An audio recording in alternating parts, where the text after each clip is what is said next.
So I got the 390 block cleaned up and getting ready to put in the cam bearings. And what I was unsure which way the oil hole goes, but luckily for forums and other research and areas, yeah, anywhere between 4 o'clock to 6 o'clock is good for a center oiler on the FE. That's the little hole in the bearing there for bearing lube. So 4 o'clock to 6 o'clock, and I have transmission bushing drivers that I have used in the past with no problems on getting the cam bearings in there straight and square. So that's what I'm going to use again. So I have a long handle for my transmission bushing drivers to push something at the bottom of a transmission case, and well, it is not quite long enough for this, but we'll make it work here. Now I know some people have something to say about the way these are going in, but I've never had a problem with it. But we're going to keep moving forward.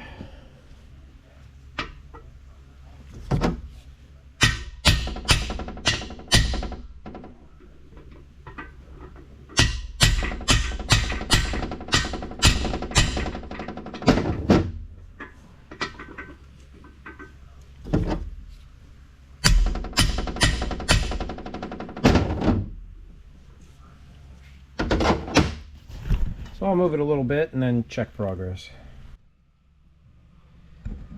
So it looks like a little bit more to go.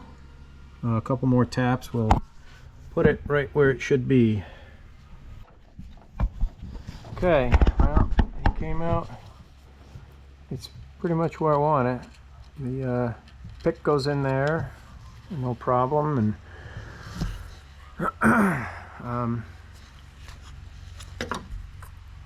so yeah, that one's set. We'll move on to the next one. I think last time I did this, I put it in through this side, but I'd rather install it from the top, because then when the driver's in there, you could see when it's centered in the cam tunnel. It gives me a better idea if it's straight or not.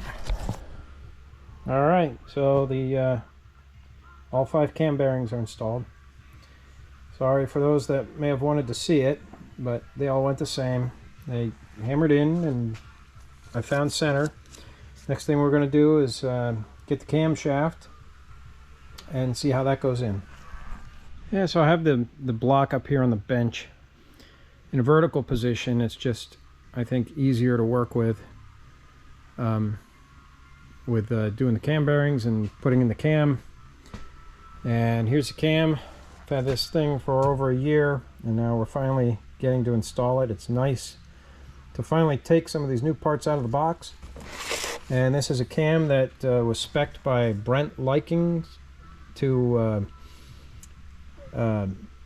suit the application I want, the car that it's going in, with all everything else that you know, the gear ratio, the transmission, the torque converter, the type of driving that I'm doing.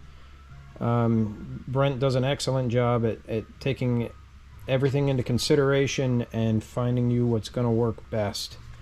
And I've gotten several cams from them, and they've been great. Been very happy with them.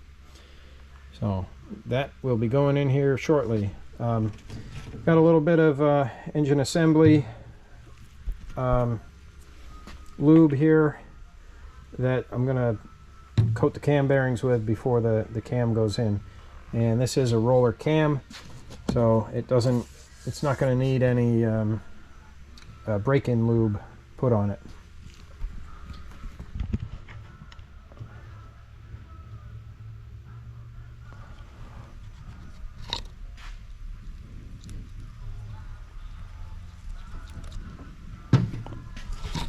Okay, all the cam bearings have some engine assembly lube, so let's go ahead and install a cam.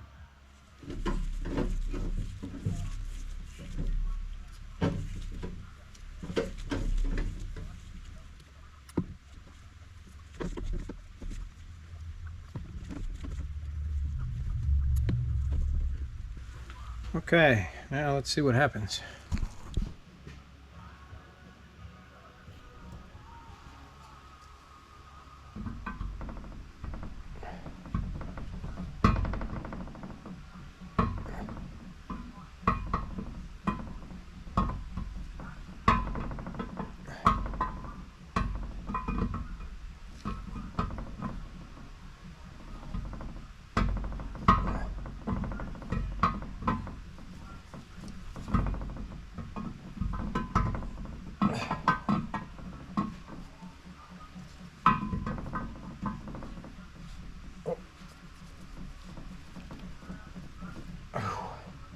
I gotta hold it up because it's gonna fall through, but it moves real easy.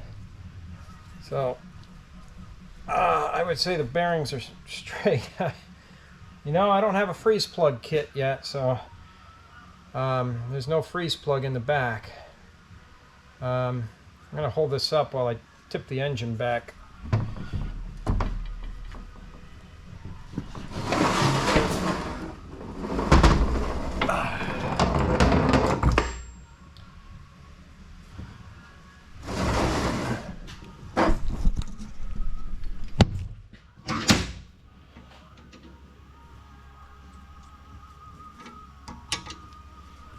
That turns easy. I don't know if it was on film there, but anyway, I mean, I'm barely putting force on it here, and it turns easy in that sticky stuff. So I'd say we're in good shape with that. Time to lift it back up with the chain fall and put it back on the stand.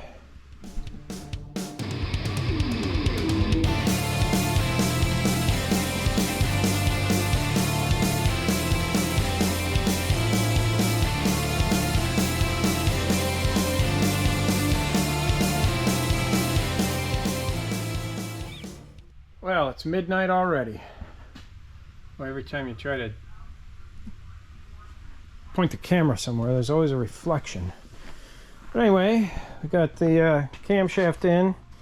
I really can't go any further. I don't have my lacquer thinner here to clean the bearing saddles or the main bearing bores before I put the bearings in. All the bearings are here, and I like to clean them with lacquer thinner. A friend of mine that worked at a engine builder or an engine shop, he said that that's what they like to do, just to make sure that everything was really clean. And he used coffee filters to do it, and I gotta admit, I use them, and I use quite a bit of them. They're easy to grab, and they supposedly don't leave much lint.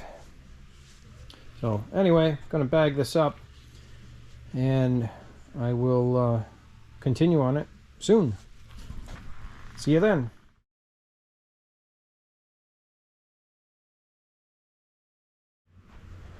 All right, so doing the rings, I got to listening to a whole bunch of songs and made it almost all the way through I made it all the way through the top rings. Made it almost all the way through the second rings before I said, oh, I better turn on the camera here. I got a nice little feeler gauge set. Different feeler gauges that come with handles. And actually I broke one of them. Broke the little tab off it, so I can't hold a feeler gauge in there anymore. But let me show you what I'm doing with the rings here. I have this little piston ring filer, and it's electric motor on there, as you can see. A friend of mine loaned me that, and so it makes it way easier because I have to take a lot off these rings to make them fit. They actually overlap when they go in the bore, and so quite a bit has to come off. And let me show you what I do. Now these are the second rings. The top rings are symmetrical, so symmetrical ring. There's not a top or a bottom to it. It can go in either way. And so these are actually what they call a Napier style ring. You can see the little dot right there. That means that goes up. But on this side of the ring, now it's very difficult to see, and I don't know if the camera's actually going to get in there good enough. Let me see if I can get a light on it. Hang on, let me see if I can do something better here. So here's that Napier ring, and it on the bottom side, it's very faint, but you might be able to see around this top edge up here. There's a little slot kind of cut into it that makes it form a hook, so it acts as an oil scraper, because the second ring has a lot to do with oil control as well. And so that's the ring I like to use. It's very this is a very thin ring. It's 1 millimeter, which is also about 35 thousandths thick. So they're thin rings, and that should help with efficiency. And from what I understand, it doesn't compromise longevity, having these really thin rings.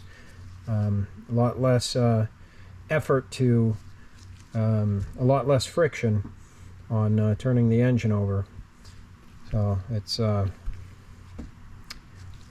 what they would call a modern ring pack, is a 1 millimeter top ring, 1 millimeter second ring, and then a 2 millimeter oil control ring, which we have here. So let me show you what we do with well, that goes back over here, and this one we'll bring over here. I got the grinder on across because I do have some other engine parts there, and I don't want any grinding dust to get in there. Okay, so we're going to take the ring, we're going to keep the top up. It's going to go in here like this, under there, and this is kind of in the way, the handle's kind of in the way, but the end of it butts up against this stop, and then push down with my finger so that this little pin that's right here, so the ring will lean up against that, be butted against the stop, and it will lean up against this eccentric here, which would get changed for the different diameter rings. And then as we move this forward, it will turn on, and then we can bring it in, and there's a little gauge right here, and so right about 0 it's just beginning to touch. And you could either use this lever, or I've been just going back and forth by hand, holding that little carriage. So we'll keep trimming a little off the ring, and right now we're up to about 3 thousandths.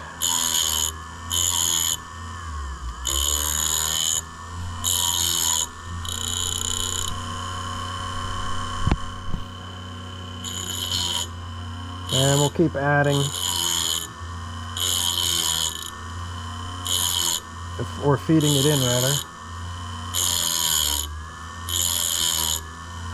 And what I've found on the other ones is I could go up to about 20. And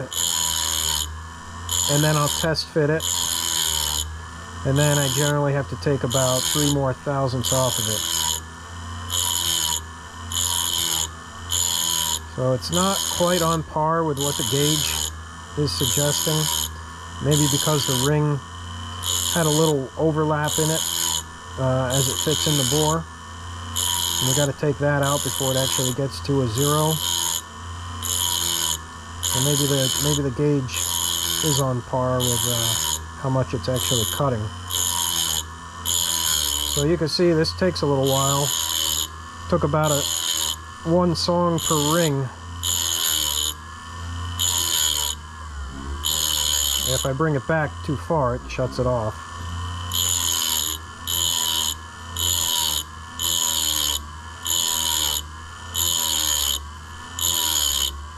So we're up to about 11 now. Not a very powerful motor. It slows down real easy, so you can't take a heavy cut.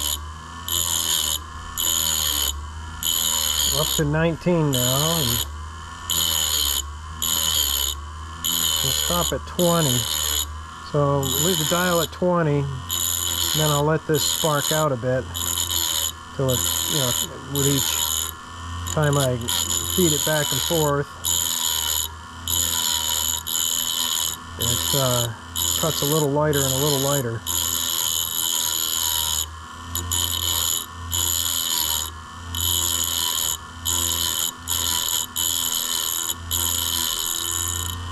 Alright, so we'll take this out.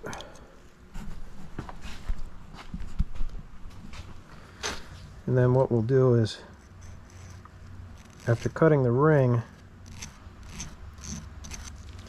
it leaves a little burr on the edge. So we want to take all 4 sides and use this little stone to knock off the burr even before we test fit it. And you want to pull it away from you want to pull it off the edge like that, because if you go this way, if there's any plating on the rings, which some rings have plating, it will tear up a flake of plating. So you want to drag it away or off the edge. Okay.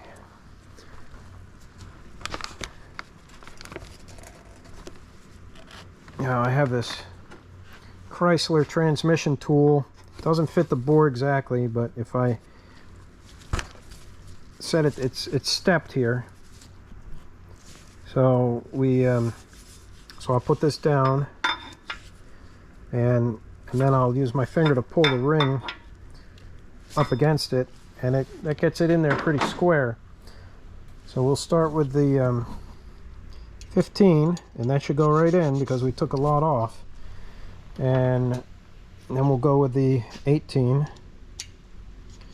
and that's got some drag, which is what I was expecting.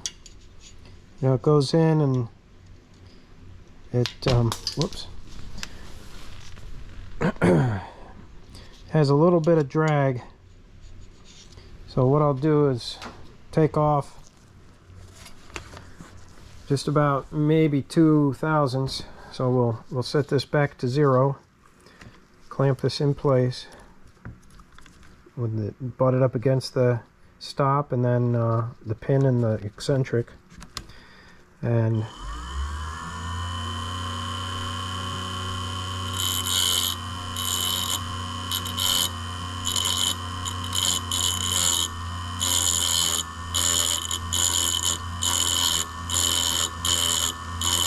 alright, so we'll stop there. Could always go back and take a little more. Hit it with the stone.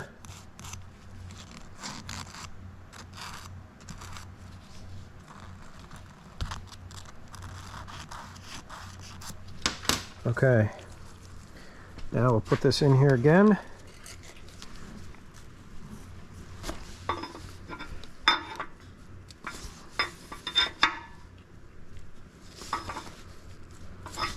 Get it squared into place. Now let's see how that 18 fits.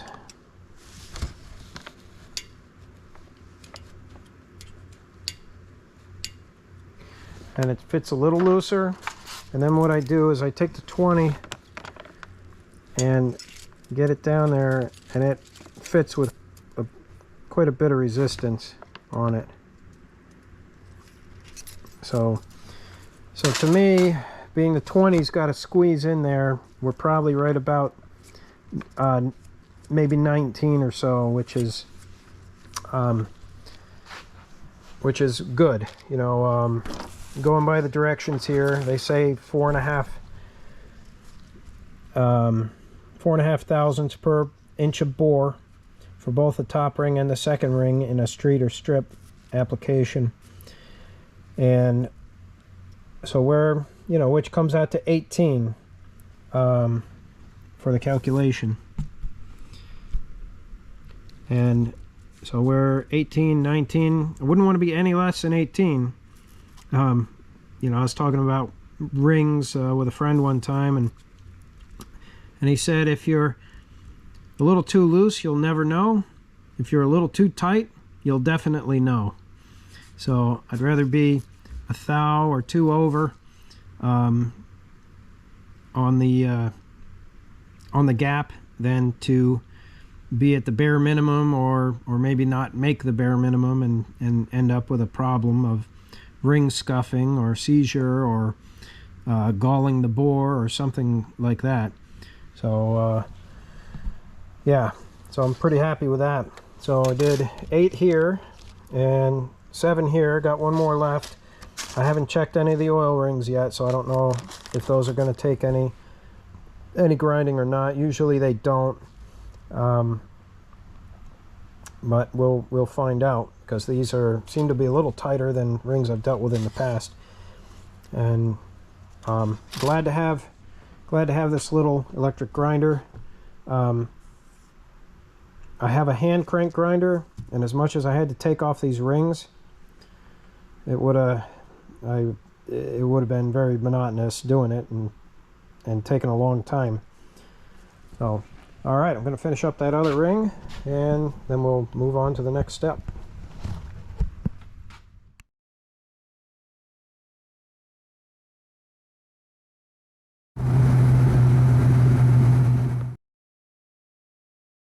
Well, so I did all the rings on 1 bore, but what I also did was I took 1 ring that I finished in this bore, and I checked this one, that one, and these 4 over here, and that feeler gauge had the same feel between all the cylinders.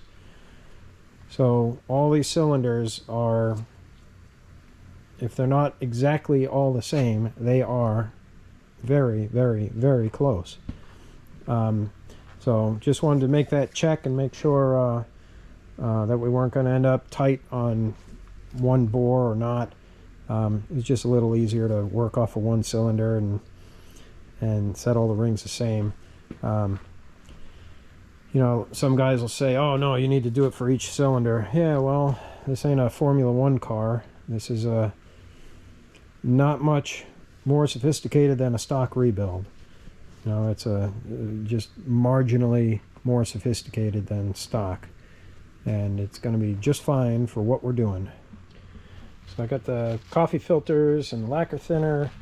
I've already wiped out all the bearing bores, and I put the front bearing in, and as you can see up close now, the hole isn't partially blocked off by the bearing. So we will put the rest of these bearings in. We're going to clean up each bearing with some lacquer thinner as we put them in. And this is the next bearing. It's got a number 2 that I wrote on it. So we'll wipe it off,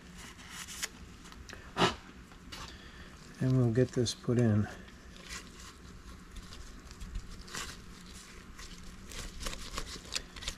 And again, now we have an oil feed that's not blocked off by part of the bearing.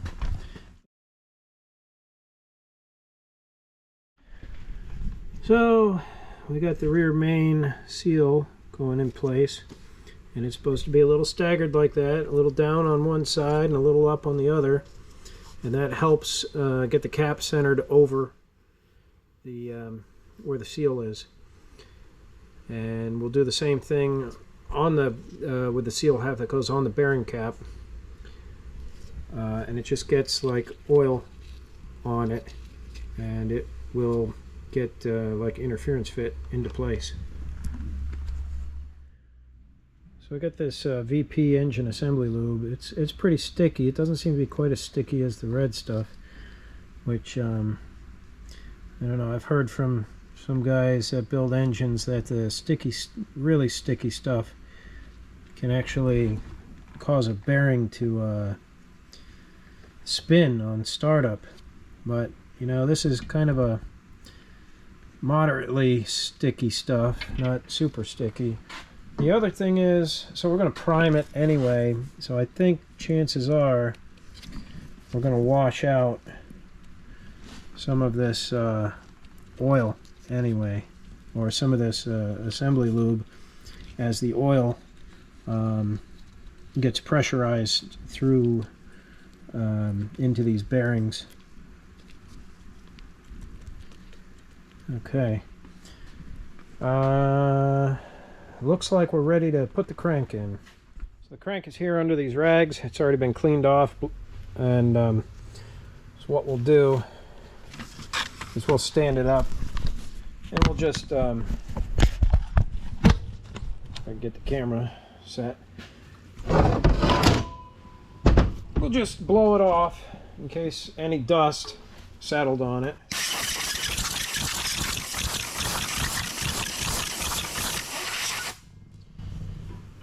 I think it's okay. I didn't see anything come off of it. And so I have these little wire brushes that go through, so while it was in the parts washer, I went through and wire brushed all those oil feeds, or oil circuits in the crank. Yeah, I'm gonna say we're ready to put it in there.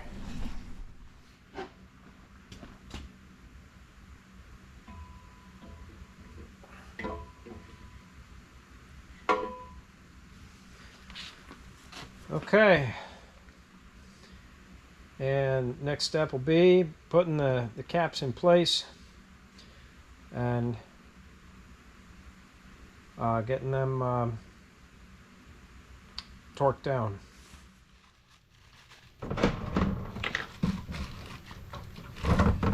So we're going to clean up where the bearing goes and find which bearing it is. Get it cleaned up as well.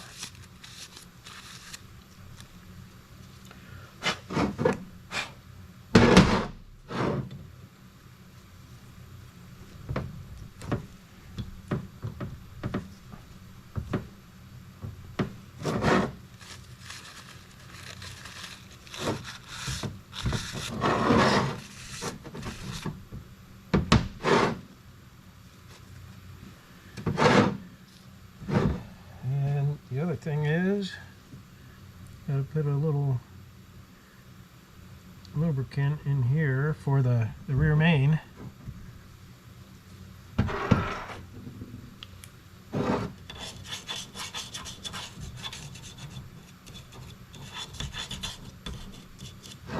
That should be okay.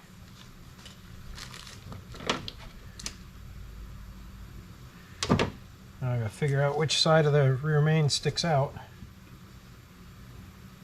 Okay. Oops. So we'll get this lubricated.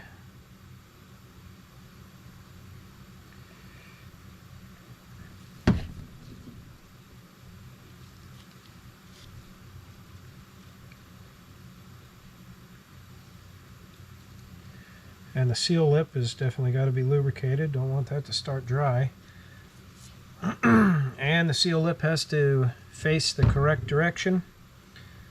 Seal lip goes towards the inside.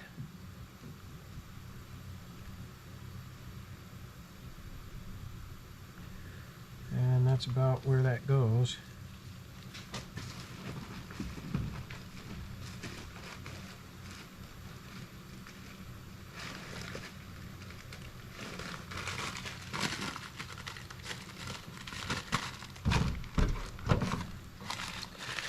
Wash out lacquer thinner off these parts here because they're going to get a little bit of RTV.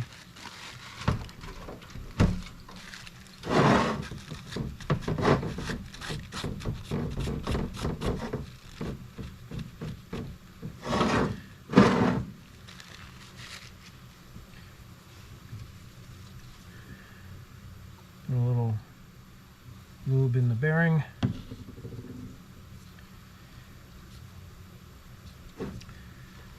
Go back over where I just got some lube where I cleaned off.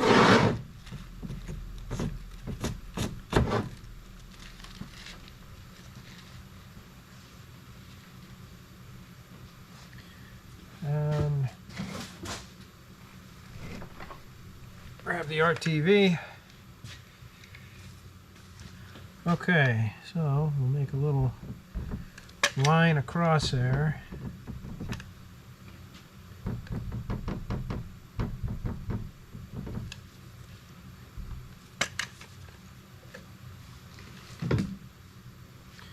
I gotta neaten that up a little bit. It doesn't need that much. Just a little skim coat, really.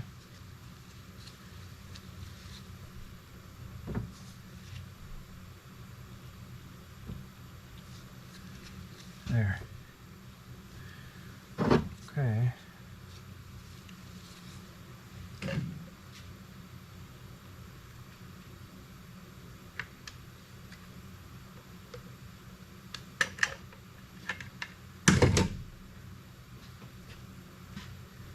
Yeah, we'll put it in.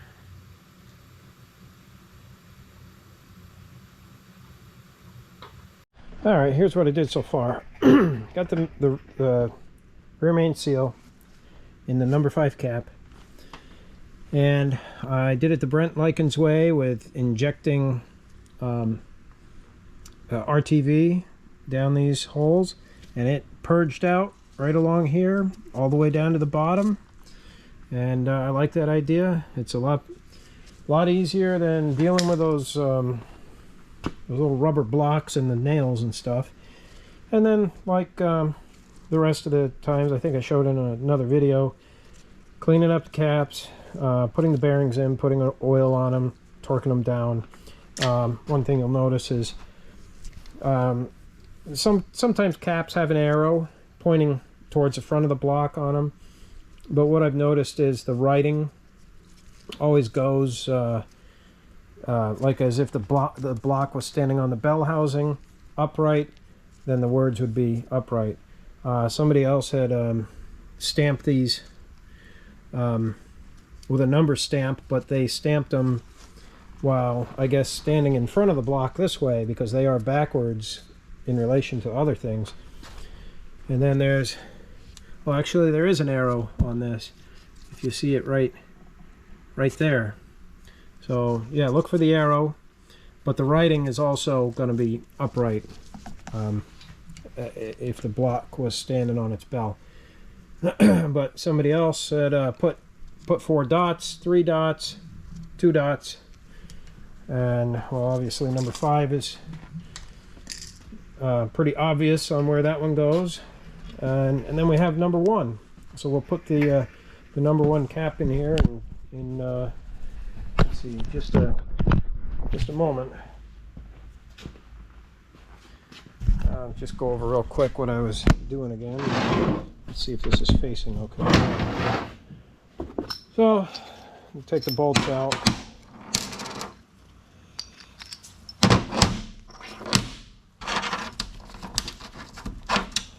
Get the washers back in place.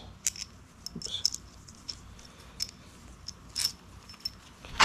And then just dip a little in there and I'll wipe it on both bolts.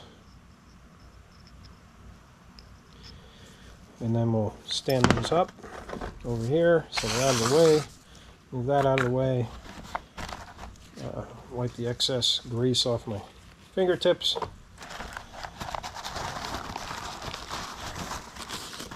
Get another coffee filter, some lacquer thinner, and give this cap a cleaning.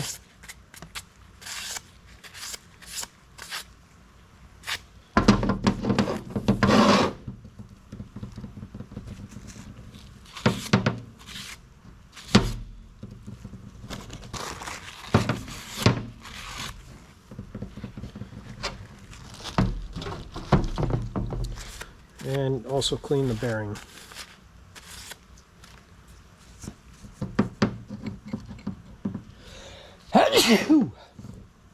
Excuse me.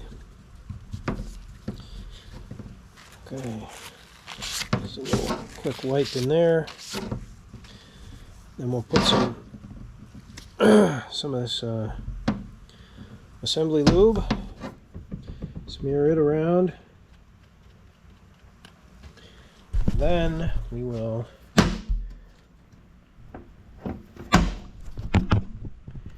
put it on the engine, oriented in the, or facing the correct way, oriented, facing, positioned, whatever word you prefer.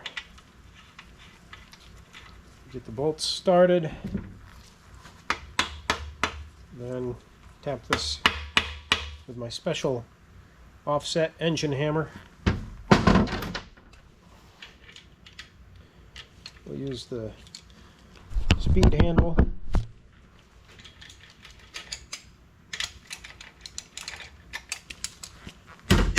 And then the torque wrench, and these ARP bolts with the lube are 100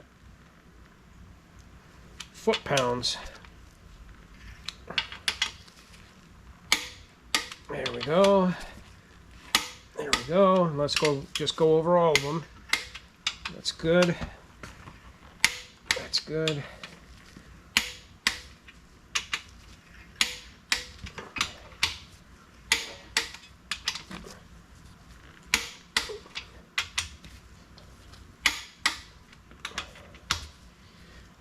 And that's that for the cap. And the crank moves. See, this stuff is a little more sticky than engine oil, so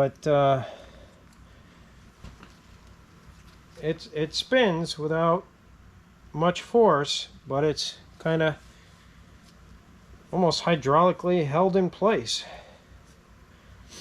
So anyway, next step will be putting piston rings onto pistons, and yeah, we'll try to do some of that here, even though it's getting late. The clock says 11:20. But I'd really like to get this bench cleared off. I got a transmission that needs to come apart tomorrow. Big transmission there.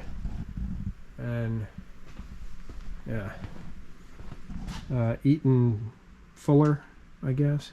Eaton, whatever it is, 6-speed transmission. So yeah, I need the bench for that, so we're going to try to make a little headway on these piston rings. Okay, here we go, putting rings on the pistons. According to the layout that Total Seal wants, that gap is going to go over there. Then we're going to put on expander here. Actually, I picked up 2 of them. There we go. And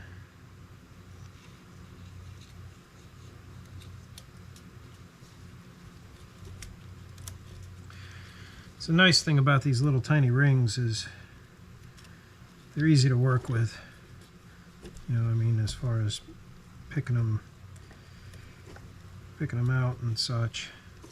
And you don't need a pair of ring pliers for them.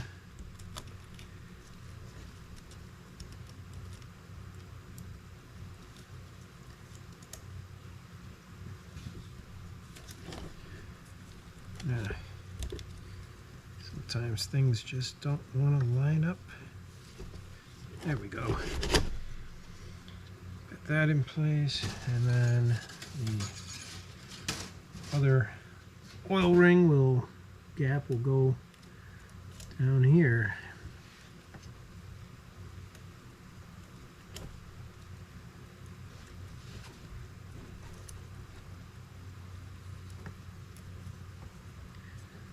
Okay. Then we're going to put on our second ring, which is going to go this way. Let's make sure there's no burrs.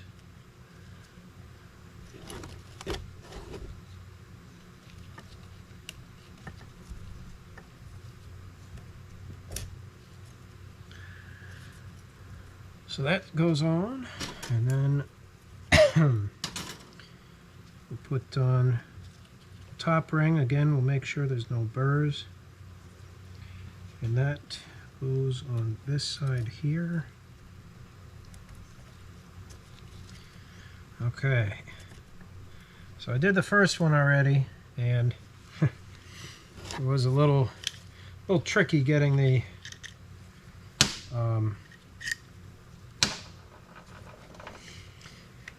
everything, or all the rings, put into position there. I'm going to clean off the bearing before we add new oil. Just make sure there's no dust that settled on it.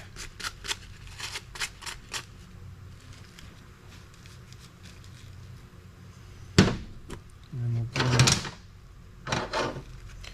this bearing half as well. Boy, this one's slippery.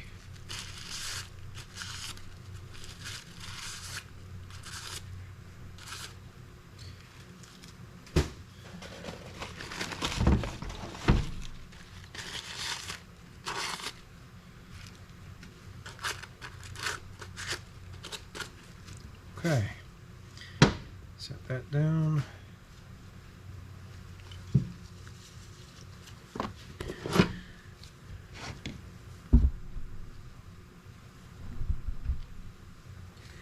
We got this oil with the it's a mixture of break-in oil and some STP, just to try and make it cling a little better.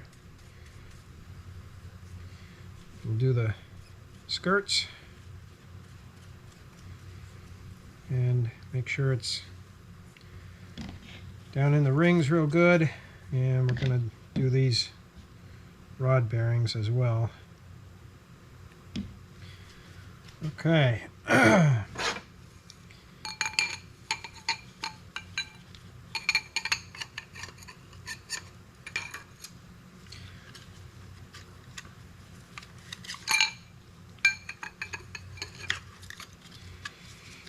These rings stick out quite a bit, and you gotta be really careful putting this on, because these little rings, you don't want them to get like wrapped around, or like the oil ring, you don't want it to get out of place.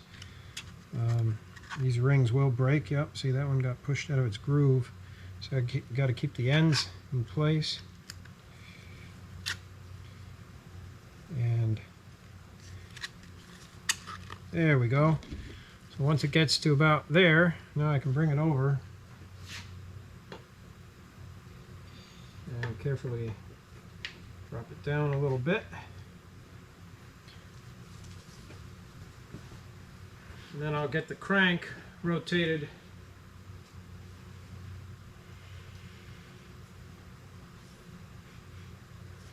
where the rod is gonna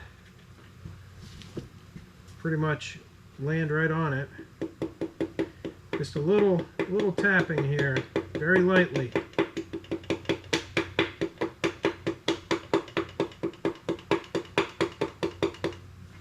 Make sure everything's going where we want it to. Yep.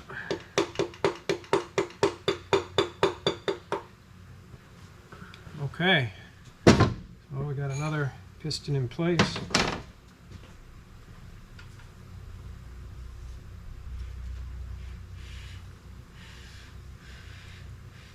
Rotate that down so I can get the cap on it.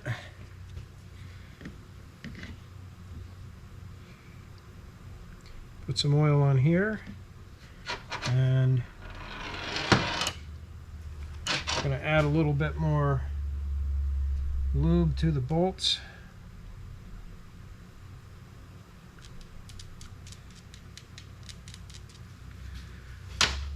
Okay, now we can install this part.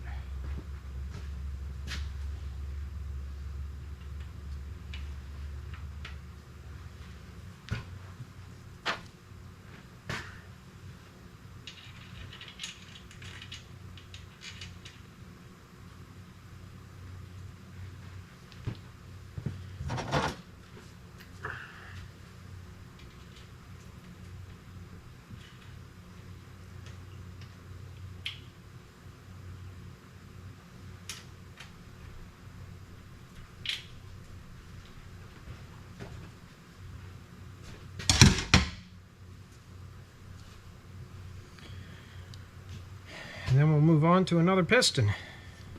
We'll grab this one here. Oh, maybe not. Let's grab one where the bolts are loose.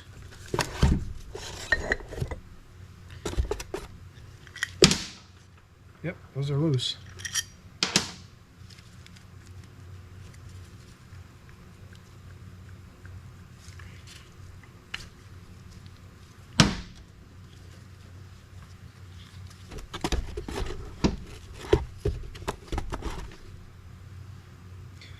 And here we go again.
Okay, so I got the rings on the pistons, and I'm going to put some oil in these rings and move around easy. This is just break-in oil with some STP. We're going to coat the skirts as well, and then set it down like that. And this ring compressor here is, see that, 4.080. That's one size fits one. It only fits 4.080, which is what this is. 390 board 30 over is 4.080. It's the best ring compressor to use. Make sure the ends are in place. Try to get those covered, and then slide it up a little bit.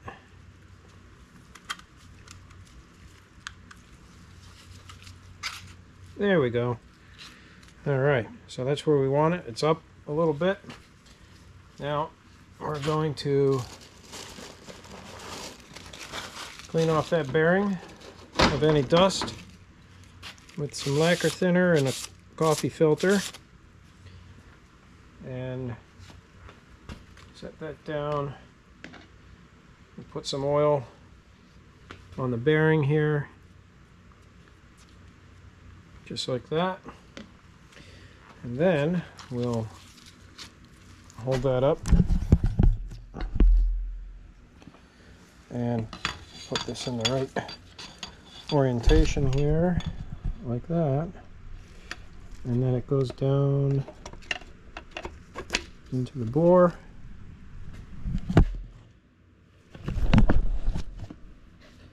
We're gonna just kind of lightly tap it.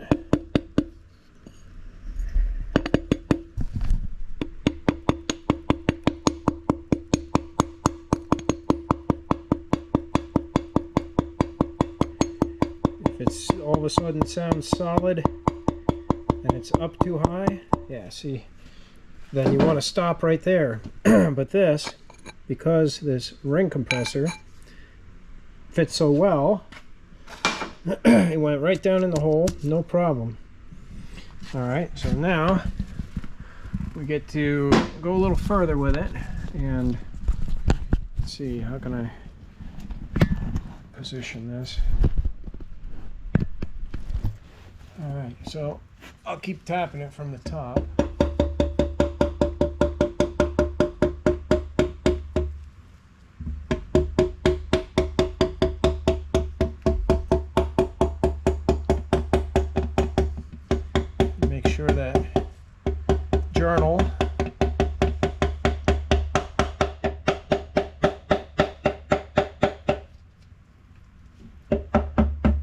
depends on the crank, which there it is. And the other thing is that bearing cap there. We're going to clean it as well with the lacquer thinner.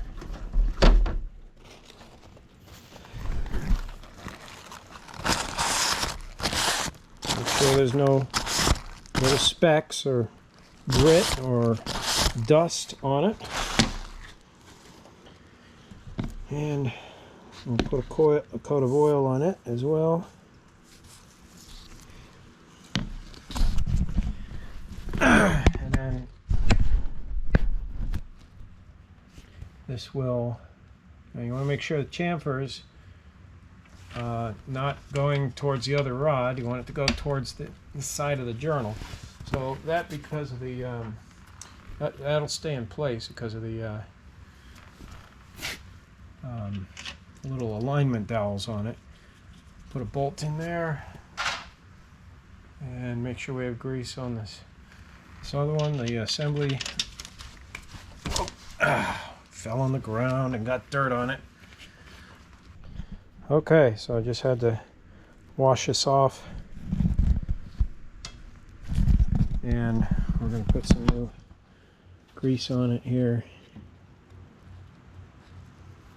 Get this bolt in place.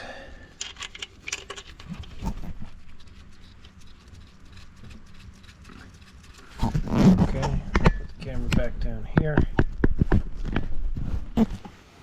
And we'll get the speed handle. Bring that up and bring this one up. And just make them a little snug. And there. Now, we've got all 8 pistons in place. So what we're going to do now is turn the engine over.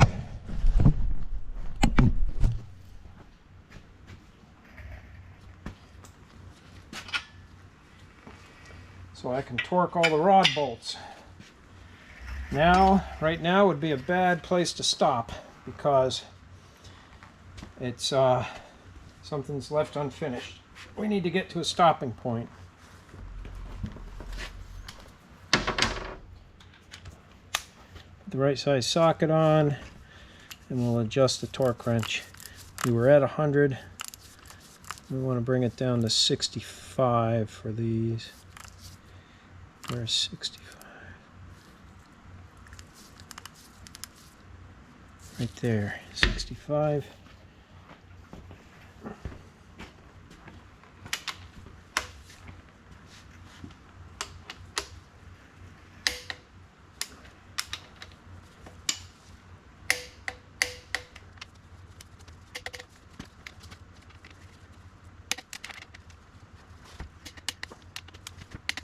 Okay. 4 and 8 are done. We'll grab a counterweight here. This is easy enough to turn over.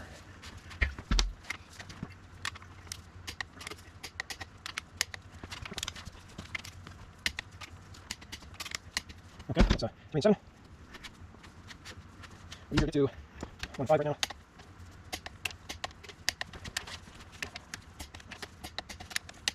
Okay, now we're just going to do those last 2. That's right, roll around. There we go.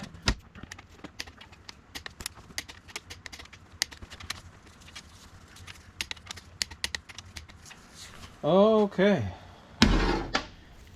Zero out the torque wrench. Take the tension off it. All right. We're making progress here. This is good.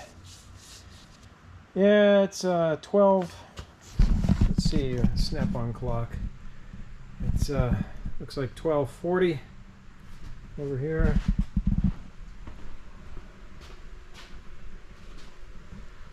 Yeah, 12:40.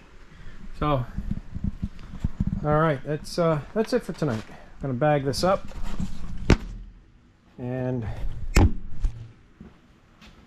head home.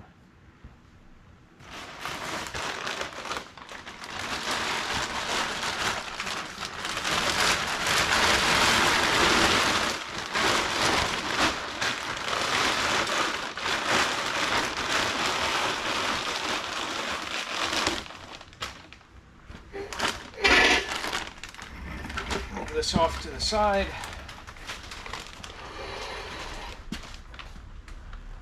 And that's it for tonight.